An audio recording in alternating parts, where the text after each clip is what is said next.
the best academy. Hi friends, welcome to Harish academy. ఈరోజు వార్తలు నిలిచిన జాతీయ, అంతర్జాతీయ, రాష్ట్రీయ అంశాల గురించి, వార్తలు నిలిచిన వ్యక్తులు, అవార్డులు, పుస్తకాలు, మరి క్రీడా సంబంధిత సమాచారం, ఒక్కొక్క అంశాన్ని వివరంగా తెలుసుకుందాం. ఈరోజు ఫస్ట్ టాపిక్ వచ్చేసి ఇటీవల రక్షణ రంగానికి సంబంధించి వార్తలు నిలుస్తున్న విన్యాసాల గురించి, లేదా వార్తలు నిలుస్తున్న రక్షణ రంగ దిగుమతుల గురించి, ఇటీవల కాలంలో పూర్తి స్వదేశీ పరిజ్ఞానంతో తయారు చేయబడిన ఆయుధ వ్యవస్థకి సంబంధించి కానివ్వండి, రక్షణ రంగానికి సంబంధించి ఇంపార్టెంట్ రిపోర్ట్స్ ఉంటాయి. Stockholm international peace research institute అలాంటి నివేదికల గురించి కానీ, లేదా డిఫెన్స్ అక్విజిషన్ కౌన్సిల్ ఆమోద ముద్ర, వీటికి సంబంధించి తరచు మనం వార్తలు చూస్తున్నాము. ఎగ్జామినేషన్ పాయింట్ ఆఫ్ వ్యూలో రక్షణ రంగానికి సంబంధించి క్వశ్చన్స్ లేకుండా అసలు క్వశ్చన్ పేపర్స్ని ఎక్స్పెక్ట్ చేయకండి. సో ఇక్కడ అలాంటి ఒక టాపిక్ మన ఇండియన్ నేవీకి, మనకు త్రివిధ దళాలు ఏవైతే ఉంటాయో ఆర్మీ, నేవీ, ఎయిర్ ఫోర్స్, ఈ మూడు ఇంపార్టెంటే. సో ఇక్కడ నేవీకి సంబంధించి నేవీ అవసరాల కోసము 2 అధునాతన యుద్ధ నౌకలు వార్తల్లోకి వచ్చినాయి. వాటి పేరేంటి, వాటిని ఎవరు తయారు చేస్తారు, దట్స్ ఎనఫ్. సో ఇక్కడ అబ్జర్వ్ చేస్తే భారత నౌకాదళానికి ఒక స్టెల్త్ ఫ్రిగేట్, ఒక స్టెల్త్ డెస్ట్రాయర్ యుద్ధ నౌకలు, అధునాతన యుద్ధ నౌకలు వార్తల్లోకి రావడం జరిగింది నావీ సేవల కోసం. ఎవరు తయారు చేస్తారు వీటినంటే ముంబైలోని Mazagon dock ship builders limited వారు తయారు చేశారు. ముంబైలోని మజ్గావ్ డాక్ యార్డ్ అని గుర్తుంచుకోండి. ఇక్కడ ఈ స్టెల్త్ ఫ్రిగేట్ ఏదైతే ఉంటుందో దానికి ఐఎన్ఎస్ నీలగిరి అని, డిస్ట్రాయర్కు ఐఎన్ఎస్ సూరత్ అని పేరు పెట్టారు. ఇక్కడ ఈ రెండింటి పేరు ఏంటంట, ఒకటి ఐఎన్ఎస్ నీలగిరి, ఒకటి ఐఎన్ఎస్ సూరత్. ఇటీవల వార్తల్లోకి వచ్చాయి. నేవీ అవసరాల కోసము వాటిని ఎవరు తయారు చేశారని అడిగే అవకాశాలు ఉంటాయి. గుర్తుంచుకోండి, ప్రస్తుతం సముద్ర పరీక్షలు పూర్తి చేసుకునే దశలో ఉన్నాయి. సో అది గుర్తుపెట్టుకోండి. సో ఇటీవల కాలంలో మనం వార్తలు చూసిన ఏవైతే నౌకల గురించి కానివ్వండి, లేదా కమిషనింగ్, డీకమిషనింగ్ చేయబడ్డ వాటి గురించి కానివ్వండి, ఎగ్జామినేషన్లో మనం క్వశ్చన్స్ ఎక్స్పెక్ట్ చేయొచ్చు. ఇక సెకండ్ వచ్చేసి మలేరియా కట్టడి విషయంలో భారత్ ప్రయత్నాలు, భారత్ చొరవ అద్భుతంగా ఉంది బేష్ అని చెప్పేసి WHO భారత్ని ప్రశంసిస్తున్న సందర్భము. WHO వరల్డ్ హెల్త్ ఆర్గనైజేషన్, ప్రపంచ ఆరోగ్య సంస్థ అంటాము. హెడ్ క్వార్టర్ ఎక్కడ, జెనీవా, స్విట్జర్లాండ్. ప్రస్తుతం WHOకి చీఫ్గా ఎవరు విధులు నిర్వర్తిస్తున్నారు, టెడ్రస్ అదనం గారు. గుర్తుపెట్టుకోండి, మలేరియా కేసులు, ఆ వ్యాధితో ముడిపడ్డ మరణాలను గణనీయంగా తగ్గించడంలో భారత్ గణనీయమైన పురోగతి సాధించిందని ప్రపంచ ఆరోగ్య సంస్థ ప్రశంసించింది. ఈ మేరకు WHO మలేరియా రిపోర్ట్ 2024 లేదా మలేరియా నివేదిక 2024 పేర్కొంది. సో ఇక్కడ అబ్జర్వ్ చేస్తే భారత్ విషయానికి వస్తే దేశవ్యాప్తంగా 2017లో 64 లక్షల మలేరియా కేసులు నమోదైనాయి అంట 2017లో. ఇక 2023 నాటికి 20 లక్షల కేసులకు తగ్గింది. సో ఎంతటి అద్భుతమైన పనితీరు ఇక్కడ భారత ప్రభుత్వంది. సో ఇది 69% తగ్గుదల అని WHO పేర్కొంది. అదే సమయంలో ఈ వ్యాధితో చోటు చేసుకుంటున్న మరణాలు 2017 సంవత్సరంలో 11,100 మరణాలు మలేరియా కారణంగా సంభవిస్తే 2023 నాటికి 3,500కు తగ్గిందంట. ఇవన్నీ కూడా భారతదేశం తీసుకుంటున్న చొరవ కానివ్వండి, ఈ తగ్గింపు చర్యలు ఏవైతుంటే వీటి గురించి ఖచ్చితంగా గుర్తుపెట్టుకోండి. ఓకేనా. అండ్ రెమిటెన్సెస్, సో విదేశాల నుండి మన భారతదేశానికి వస్తున్న ఆదాయం అనుకోవచ్చు. ఫారెన్ రెమిటెన్సెస్ అనేవి ఏ దేశానికైనా ఇంపార్టెంట్. ఏ దేశమైనా కూడా ఆర్థిక వృద్ధి రేటుని చూడాలనుకుంటే రెమిటెన్సెస్ని కానీ, FDIs ఇన్ఫ్లోస్ని కానివ్వండి ఎక్కువగా ఫోకస్ చేయాల్సి ఉంటుంది. ఇక్కడ రెమిటెన్సెస్ అంటే ఏంటంటే, ఉదాహరణకు మన భారతదేశం నుండి మన భారతీయుడు ఎక్కడున్నా భారతీయుడు ప్రపంచంలో, మన భారతీయుడు తన ఉన్నత విద్యా అవకాశాల కోసం లేదా ఉన్నత ఉపాధి అవకాశాల కోసం దేశం నుండి వేరే దేశంకి వెళ్ళాడు. అది అమెరికానే కానీ, ఆస్ట్రేలియానే కానీ, లండన్ అంటే బ్రిటనే కానివ్వండి, రష్యానే కానివ్వండి, ఏదైనా కానివ్వండి. సో మన దేశం నుండి వేరే దేశానికి వెళ్ళాడు.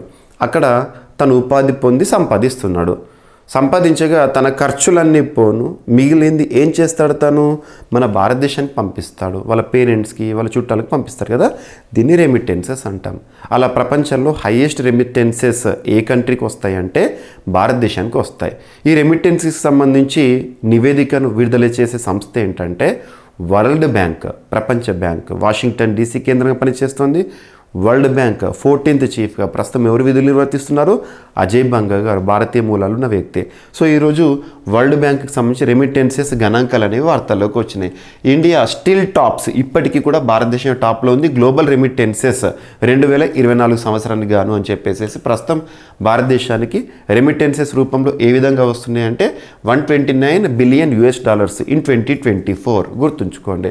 మరి భారతదేశంలో కూడా చూస్తే అంతర్గతంగా రాష్ట్రాల పరంగా చూస్తే హైయెస్ట్ రెమిటెన్సెస్ ఏ రాష్ట్రానికి సంబంధించి అంటే కేరళ రాష్ట్రానికి సంబంధించి. గుర్తుపెట్టుకోండి. అంటే కేరళ రాష్ట్రం నుండి ఎక్కువ మంది విదేశాల్లో ఉన్నారు, వాళ్ళు పంపిస్తున్నారు అని అర్థం చేసుకోండి, సరిపోతుంది. ఇక ఎయిర్టెల్, నిన్నటి క్లాస్లోనేమో మనము మసాలి అని చెప్పేసి India's first border solar village అని చెప్పేసి డిస్కస్ చేసాం. ఇక్కడ కూడా బార్డర్ విలేజెసే. బార్డర్ విలేజ్ అంటే మనకి సరిహద్దు, మనకి జమ్మూ కాశ్మీర్లోని బార్డర్ విలేజెస్లో మొబైల్ సర్వీసెస్ని ప్రొవైడ్ చేసిన మొట్టమొదటి ప్రైవేట్ టెలికాం నెట్వర్క్గా ఎవరు వార్తల్లోకి వచ్చారంటే ఎయిర్టెల్ నెట్వర్క్. గుర్తుంచుకోండి. So Airtel became the first private telecom to provide mobile services in Jammu Kashmir and border villages. Jammu కాశ్మీర్లోని బార్డర్ విలేజెస్. ఇటీవల వీసా ఫ్రీ ఎంట్రీ అనే టాపిక్ని మనం తరచూ చూస్తున్నాం. అంటే ఉదాహరణకు మన భారతీయుడు అని తెలియడానికి మనకు పాస్పోర్ట్ ఉంటుంది. ఆ పాస్పోర్ట్ ఉంటేనే మనం దేశం విడిచి ఏ దేశానికైనా పర్యాటకంలో భాగంగా కానీ లేదా ఉపాధి అవకాశాల కోసం కానీ వెళ్ళడానికి అర్హత. మనకు పాస్పోర్ట్ ఉండాలి. పాస్పోర్ట్ అనేది మన భారత ప్రభుత్వము so he citizen of it అని గుర్తించి ఇచ్చేది. మరి మనం ఏ దేశానికైతే వెళ్ళాలనుకుంటామో ఆ దేశం మనల్ని రాకకి లేదా మనం రావడానికి అనుమతినిచ్చే పత్రం ఉంటుంది కదా, దాన్ని వీసా అంటాం. మన దేశం మనకిచ్చేది పాస్పోర్టు, మనం ఏ దేశానికైతే వెళ్ళాలో ఆ దేశం మనకిచ్చే అనుమతిని వీసా అంటాం. అలా visa free entry, visa free travel, visa free tourism అని చెప్పేసి చాలా దేశాల గురించి ఇటీవల కాలంలో మనం డిస్కస్ చేసాము. ఇక్కడ రష్యా 2025 సంవత్సరం నుండి వీసా ఫ్రీ ఎంట్రీ భారతీయులకు కల్పిస్తుంది. అంటే ఇక టూరిజంలో భాగంగా గుర్తుపెట్టుకోండి. ఇక్కడ మనకి మోస్ట్ పవర్ఫుల్ పాస్పోర్ట్ ఇండెక్స్ అని చెప్పేసి కూడా తరచూ చూస్తూ ఉంటాం. మన పాస్పోర్ట్ ఉంటే ఎన్ని దేశాలకు వీసా లేకుండా వెళ్ళొచ్చు అని చెప్పేసి అటువంటి వాటికి ఇటువంటివి ఇంపార్టెంట్గా రోల్ ప్లే చేస్తాయి. 2025 నుంచి భారతీయులకు వీసా ఫ్రీ ఎంట్రీని రష్యా ప్రభుత్వం అధికారికంగా ప్రకటించింది. రష్యా ప్రకటించిన వీసా రహిత ప్రవేశము దేశాల జాబితాలో భారత్ సహా మరో 62 దేశాలు ఉన్నాయంట. కేవలం పాస్పోర్టు ఇతర గుర్తింపు పత్రాలతో రష్యా చేరుకున్న వాళ్ళు అక్కడ ఎయిర్పోర్ట్లో వీసా ఫ్రీ ఎంట్రీకి దరఖాస్తు చేసుకుంటే సరిపోతుంది. సేమ్ ఇదే దారిలో శ్రీలంక కూడా ఇటీవలే శ్రీలంక అధ్యక్షుడు అయిన తర్వాత ఇటీవల కాలంలో మన భారతదేశాన్ని పర్యటించిన దిశనాయక ఉన్నారు కదా, జనతా విముక్తి పెరుమన నాయకుడు, శ్రీలంక ప్రస్తుత అధ్యక్షుడు. సో ఆ చర్చల్లో భాగంగా చాలా అంశాలు నిర్ణయాలుగా చూసాం మనము. సో శ్రీలంక కూడా భారతదేశానికి 2025 నుంచి వీసా ఫ్రీ ట్రావెల్ని కల్పిస్తుందంట. సో ఇక్కడ గాంధీసాగర్ వైల్డ్ లైఫ్ శాంక్చురీ అనేది ఇటీవల వార్తల్లోకి వచ్చింది. ఇది ఎక్కడ అంటే ముఖ్యంగా మధ్యప్రదేశ్, రాజస్థాన్ ఈ రాష్ట్రాల సరిహద్దులో ఉండే ఒక వన్యప్రాణి సంరక్షణ కేంద్రం అనుకోండి, వైల్డ్ లైఫ్ శాంక్చురీ. సో దీనిని మధ్యప్రదేశ్ ప్రభుత్వం ఏం ఆలోచిస్తుందంటే చిరుతలకు ఆవాస ప్రాంతంగా రూపొందించాలని చెప్పేసి దాదాపు 2500 కిలోమీటర్ల విస్తీర్ణంలో చిరుతల కోసం ఆవాసంగా ఆ ప్రాంతం అద్భుతం అని చెప్పేసి నిర్ణయం తీసుకుంది. మనందరికీ తెలుసు ప్రాజెక్ట్ చీతా 2022 సంవత్సరం సెప్టెంబర్ 17వ తేదీన భారతదేశానికి నమీబియా నుండి తీసుకొచ్చిన చీతాస్ ఏవైతే ఉంటాయో వాటిని పునఃప్రవేశపెట్టడం జరిగింది. సో చీతాస్కి సంబంధించి సంరక్షణ చర్యల విషయంలో సుప్రీంకోర్టు కూడా చాలాసార్లు గైడ్లైన్స్ ఇస్తూనే ఉంది. ఇక ఈవీ ఎలక్ట్రిక్ వెహికల్స్ల జోరు.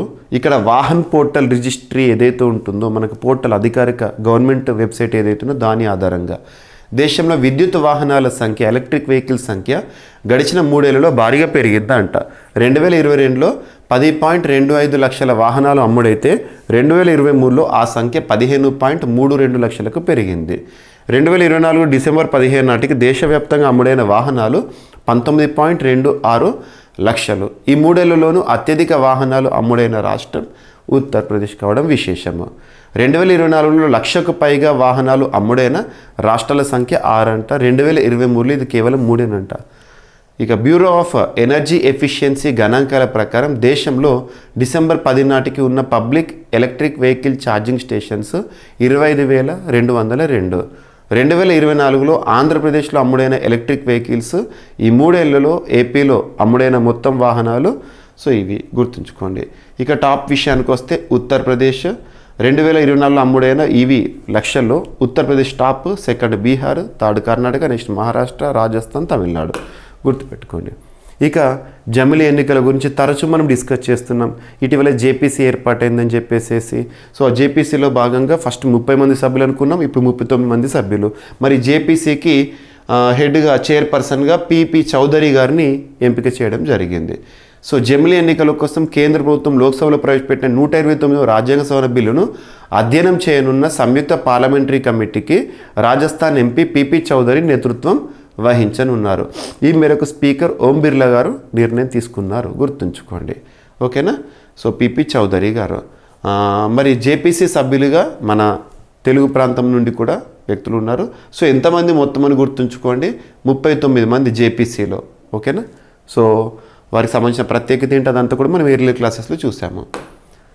ఇక పిఎం రాష్ట్రీయ బాల పురస్కార్కు మన ఆంధ్రప్రదేశ్ రాష్ట్రంలోని మంగళగిరి క్రీడాకారిణి ఎంపిక కావడం జరిగింది, జెస్సీ రాజ్. సో ఇక్కడ అంతర్జాతీయ స్కేటింగ్ వేదికపై రాణిస్తున్న గుంటూరు జిల్లాలోని మంగళగిరి క్రీడాకారిణి మాత్రపు జెస్సీ రాజ్ను ప్రతిష్టాత్మక ప్రధానమంత్రి రాష్ట్రీయ బాల పురస్కార్ వరించింది. ఈ ఏటా మనకు 25 మంది చిన్నారులను కేంద్ర ప్రభుత్వం ఈ పురస్కారం ఇచ్చి సత్కరించబోతోంది. దీనికి సంబంధించి అఫీషియల్ ఇన్ఫర్మేషన్ను కేంద్ర స్త్రీ శిశు సంక్షేమ మంత్రిత్వ శాఖ వారు ప్రకటించారు, గుర్తుంచుకోండి. ఇక క్రీడలకు సంబంధించి వరల్డ్ పారా అథ్లెటిక్స్ ఒక క్రీడా సంస్థ, అంతర్జాతీయ క్రీడా సంస్థ. వరల్డ్ పారా అథ్లెటిక్స్ యొక్క హెడ్ క్వార్టర్ ఎక్కడంటే బాన్, జర్మనీ కేంద్రంగా పనిచేస్తోంది. వారు రానున్న 2025 సెప్టెంబర్ 26 నుండి అక్టోబర్ 5వ తేదీ వరకు మన భారతదేశం ఆతిథ్యంలో ఢిల్లీలో జవహర్లాల్ నెహ్రూ స్టేడియం వేదికగా అథ్లెటిక్స్ ప్రపంచ ఛాంపియన్షిప్ని, పారా అథ్లెటిక్స్ వరల్డ్ ఛాంపియన్షిప్ని నిర్వహించడానికి ఆమోదముద్ర వేశారు, గుర్తుంచుకోండి. 12th edition, that will be the 12th edition. So అడగవచ్చు క్రీడా వేదికల గురించి. రానున్న సంవత్సరం మనకు ఖోఖో వరల్డ్ కప్కి ఆతిథ్యం ఇవ్వబోతున్నారు. నిన్న క్లాస్లో చెప్పాను, సల్మాన్ ఖాన్ గారు బ్రాండ్ అంబాసిడర్ అని చెప్పేసి. ఇటువంటివి ఇంపార్టెంట్. సో ఇవి ఫ్రెండ్స్ ఈరోజు వార్తలు ఇచ్చిన అంశాలు ఒకసారి ర్యాపిడ్గా చూస్తే, నావీ చేతికి 2 అధునాతన యుద్ధ నౌకలు, మలేరియా కేసుల కట్టడిలో భారత్ తీసుకుంటున్న చర్యలు కృషి అద్భుతం, and India tops global remittances for 2024 అని చెప్పేసి, first private telecom to provide mobile services in Jammu Kashmir border villages is Airtel, భారతీయులకు రష్యా వీజా ఫ్రీ ఎంట్రీ అనే అంశము. సో శ్రీలంక భారతీయులకు వీజా ఫ్రీ ఎంట్రీ విషయంలో, అండ్ గాంధీసాగర్ వైల్డ్ లైఫ్ శాంక్చురీ వార్తల్లోకి వచ్చింది. నెక్స్ట్ ఎలక్ట్రిక్ వెహికల్స్ జోరు అనే అంశము, జమిలీ ఎన్నికల జేపీసీ చైర్పర్సన్గా పిపి చౌదరి, పిఎం రాష్ట్రీయ బాల పురస్కారకు మంగళగిరి క్రీడాకారిణి జెస్సీరాజ్ ఎంపిక, రానున్న సంవత్సరం 2025 సంవత్సరంలో భారత ఆతిథ్యంలో జరగనున్న పారా అథ్లెటిక్స్ వరల్డ్ ఛాంపియన్షిప్. సో ఇవి ఫ్రెండ్స్ ఈరోజు వార్తలు నిలిచిన అంశాలు. మిస్లేనియస్ అంశాలను మిగిలిపోతే రేపటి క్లాస్లో జోడించి మరొకసారి నేర్చుకుందాం. రేపు కలుద్దాం. Thank you.